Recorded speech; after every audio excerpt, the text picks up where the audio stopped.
ating minamahal na Pangulo kasama si Mayor Isko Moreno na magtungo sa rice distribution area para sa pamamahagi ng bigas para sa Maynila.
Bilang bahagi ng programa, pangungunahan ng ating Pangulong Ferdinand R. Marcos Jr., kasama sina City Mayor Francisco M. Domagoso, Vice Mayor Angela Le Atienza at Teresita C. Cozon, Vice Chairperson ng SM Investments Corporation, ang pagbisita sa itinilagang distribution area upang personal na saksihan ang validation at pamamahagi ng 1,000 sako ng bigas sa mga manggagawa mula sa retail, janitorial, security, maintenance at food service sectors. Ang biyayang bigas ay bahagi ng inisyatiba ng administrasyon ni Ferdinand R. Marcos Jr. na naglalayong magbigay ng agarang tulong sa mga pamilyang apektado ng pagtaas ng presyo ng bilihin. Inaasahang makikinabang dito ang humigit kumulang 80,000 pamilyang Manilenyo kasabay ng pagsuporta sa lokal na mga magsasaka.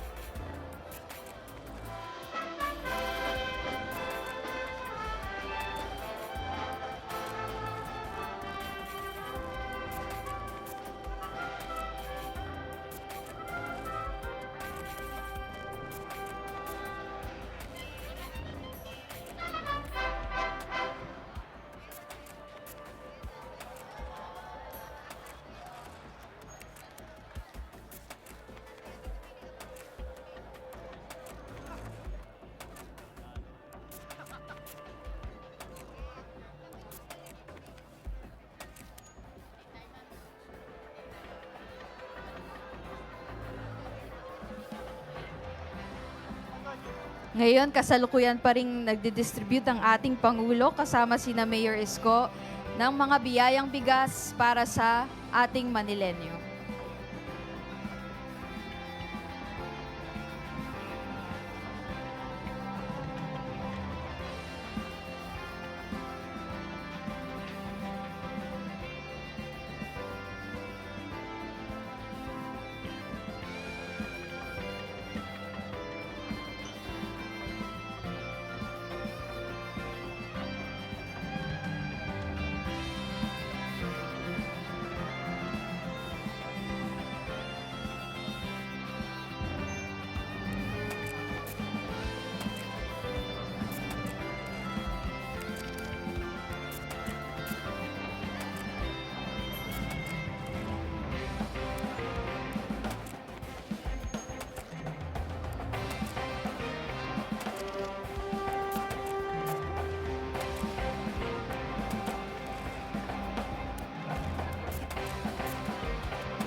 Ngayon, nasasaksihan pa rin po natin ang pamamahagi ng bigas para sa SM City Manila affiliates.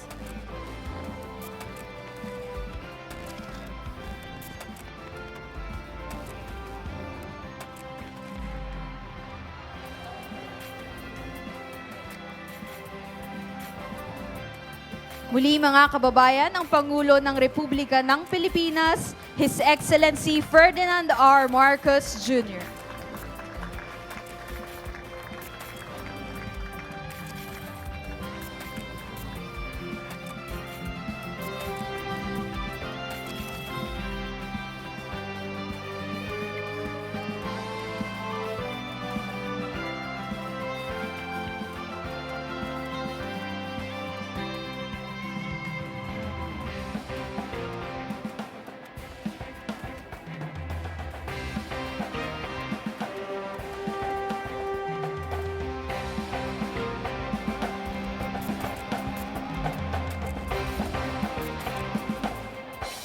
Maaari na po tayong umupo.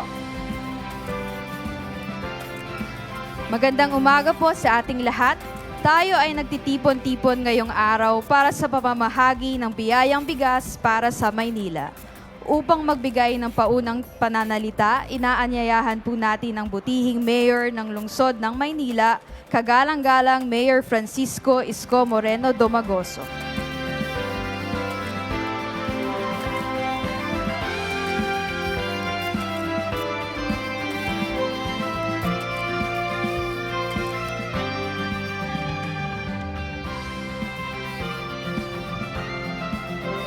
Salamat. Magandang umaga sa inyong lahat. Hi. Hello. Good morning. The sun shine again in Manila for our workforce in the city of Manila. Masaya ako para sa inyo mga manggagawa na tagalungsod kung saan ang ating Pangulo ay naglagak 2 months ago sa City Government of Manila ng 286 million pesos.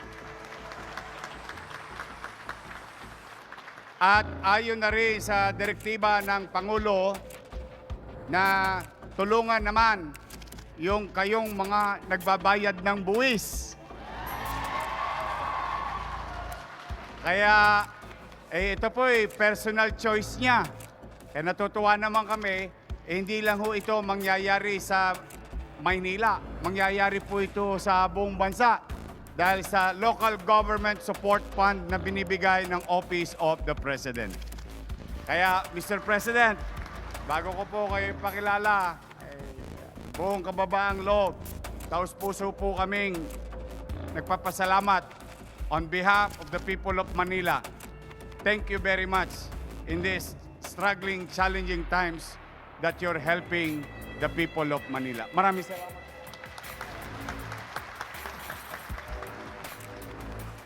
Mga atabs, iparamdam natin ang init ng pagsalubong sa ating minamahal. Ladies and gentlemen, the President of the Republic of the Philippines, His Excellency Ferdinand R. Marcos Jr.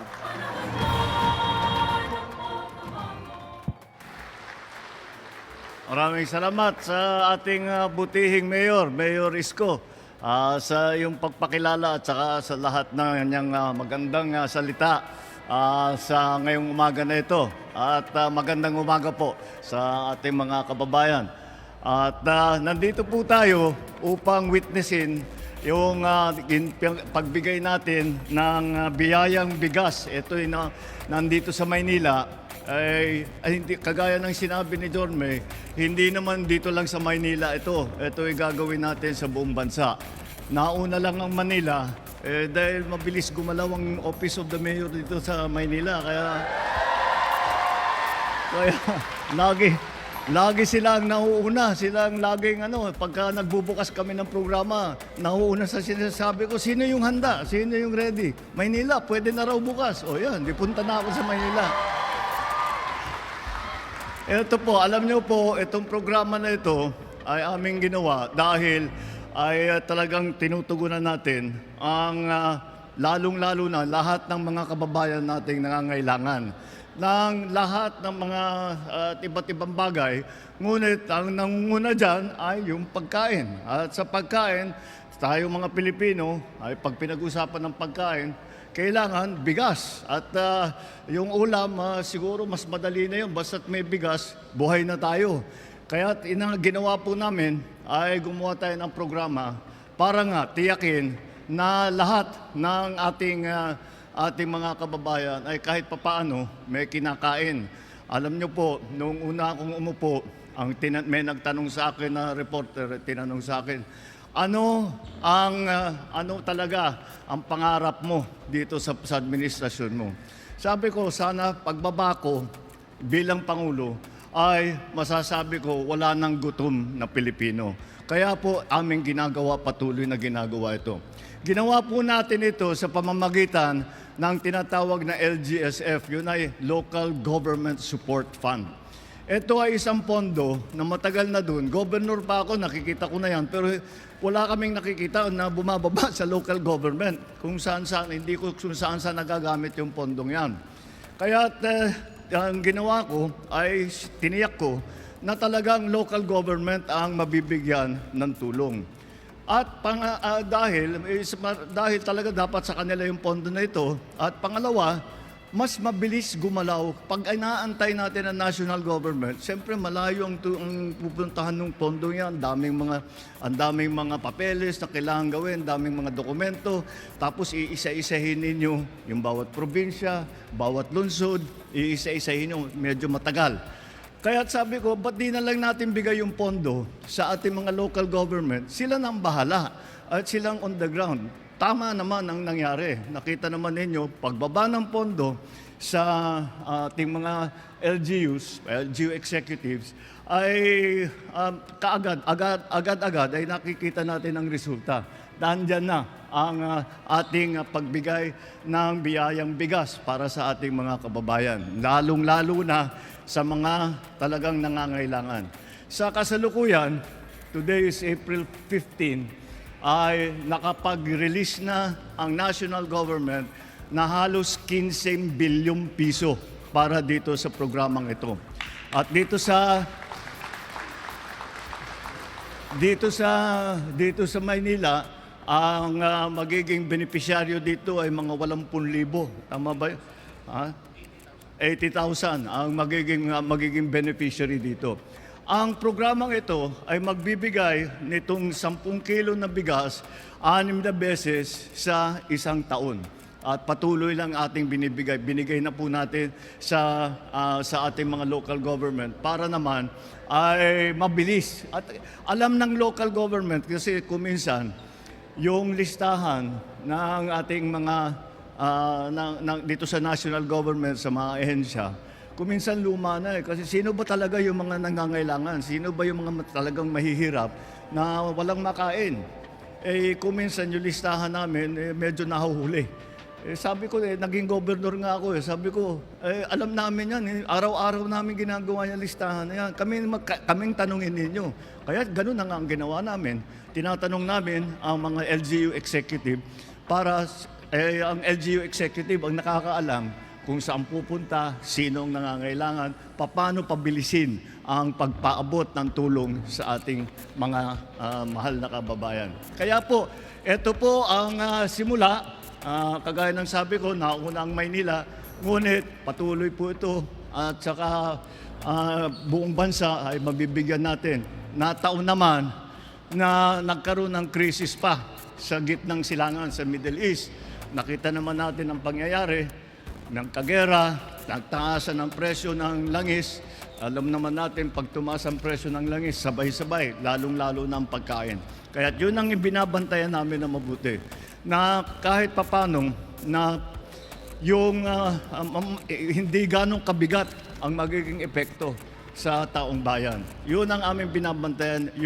Kasi wala tayong magagawa doon sa presyo ng langis. Ngunit sa presyo ng pagkain, yun, meron tayo magagawa. At nataon nga itong programang ito. At sana po, ipapagpatuloy nga natin ito. Sana po, ito'y makatulong sa ating mga kababayan. Sana po, ay kahit papaano, matupad ang aking pangarap na pagbabako bilang Pangulo, wala na pong gutom na Pilipino. Maraming salamat po. Magandang umaga po sa inyo lahat.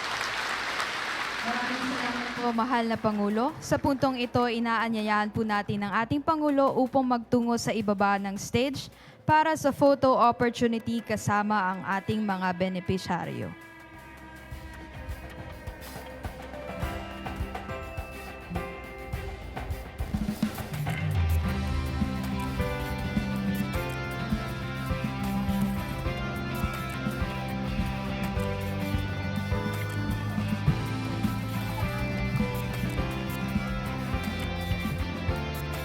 Ready?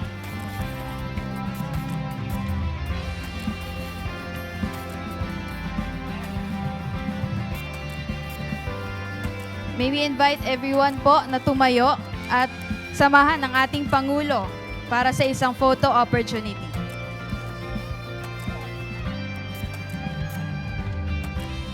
Ready? 1, 2, 3. Maraming salamat po muli, mahal na Pangulo. Muli, mga kababayan, ang Pangulo ng Republika ng Pilipinas, His Excellency Ferdinand R. Marcos Jr. Panahon na ng pagbabago, dahil sa ito ay kinakailangan. Tayo na magtulong-tulong na maunlarin ang mahal nating bayan.